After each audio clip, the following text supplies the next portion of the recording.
അവിടേക്ക് അറിയോ നിങ്ങളെ കളിപ്പത്തില ആയസൊക്കെ ഉണ്ട്. ബുദ്ധി രേഖയാണിത്. ബുദ്ധി ഭയങ്കര കുറവാണ്.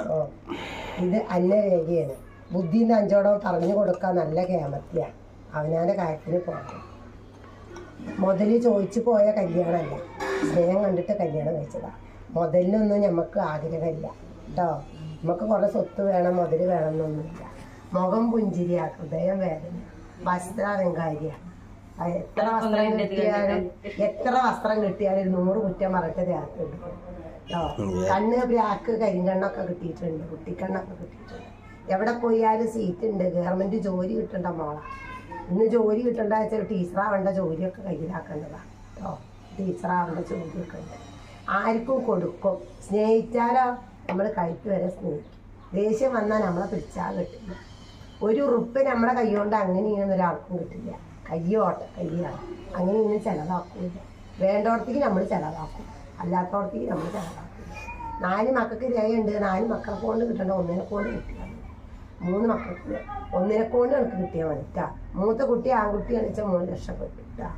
മൂത്ത കുട്ടി ഇതൊക്കെ നിന്നിട്ട് ഭർത്താവിൻ്റെ പോക്കും വരവും കണ്ട് ഹൈക്കോടതിയിൽ വക്കീൽ പോകുമ്പോൾ ആ വക്കീലിൻ്റെ കുറഞ്ഞുള്ളൂ, പണത്തിൻ്റെ കുറവൊന്നുമില്ല കേട്ടോ.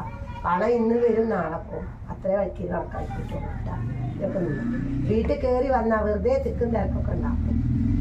എടുക്കാനൊക്കെ ആഘോഷമാണ്. നമ്മളെ കയ്യിലില്ലാത്ത കുറഞ്ഞത്. പാവങ്ങളെ നമ്മൾ വില വെച്ചിട്ടുള്ളൂ, പണക്കാരെ നമ്മൾ വില വെച്ചിട്ടില്ല. നമ്മൾ കൊടുത്ത് തിന്ന് കുടിച്ച മോളാണ്. അച്ഛൻ വളരെ കഷ്ടപ്പെട്ട് ജീവിച്ചിരുന്ന ആളാണ്. വീട് കണ്ടാൽ കൊട്ടാരം വെച്ചുണ്ട്. വീട് കണ്ടാൽ കൊട്ടാരം വെച്ചു എന്നാണ് വിചാരം. കൊട്ടാരൊന്നും വെച്ചിട്ടില്ല. ഇത് കൊള്ളയായിട്ട് കിടക്കുന്നത്. പകുതി കടം പകുതിയാണ്. ആരോടും നമ്മൾ പറയാൻ പോകുന്നില്ല. ഇതൊക്കെ നിന്നിട്ട് എല്ലാ സുഖവും എല്ലാ ദുഃഖവും കണ്ട ഇനി ഒന്നും കാണാനില്ല. വരുമ്പോലെ വരും. ഇത് പടം വെച്ചതെങ്കിലും ഭർത്താവ് ഒന്ന് പറഞ്ഞാൽ 2 പറയണമെന്നില്ല, ധൈര്യമൊന്നുമില്ല. എന്നാലും ഭർത്തേക്കാട്ടിലും മുൻഗണന ഭാര്യയ്ക്കാണെന്നാണ് പറയുന്നത്. ഭാര്യ കണ്ടാൽ സാധുവാണ്, സാധുവൊന്നുമല്ല. എല്ലാ പാഠങ്ങളൊക്കെ പഠിച്ചാണ്, ഒന്നും പഠിക്കാതെ ഭർത്താവിൻ്റെ വീട്ടിലേക്ക് വരത്തെ കാല് വെച്ചതിന് ശേഷം അവർക്കുള്ള പച്ച പിടിച്ചിട്ടുള്ളൂ. ഇതിനൊക്കെ നിന്നിട്ട് എല്ലാ തറവാടും വിട്ട് തറവാട്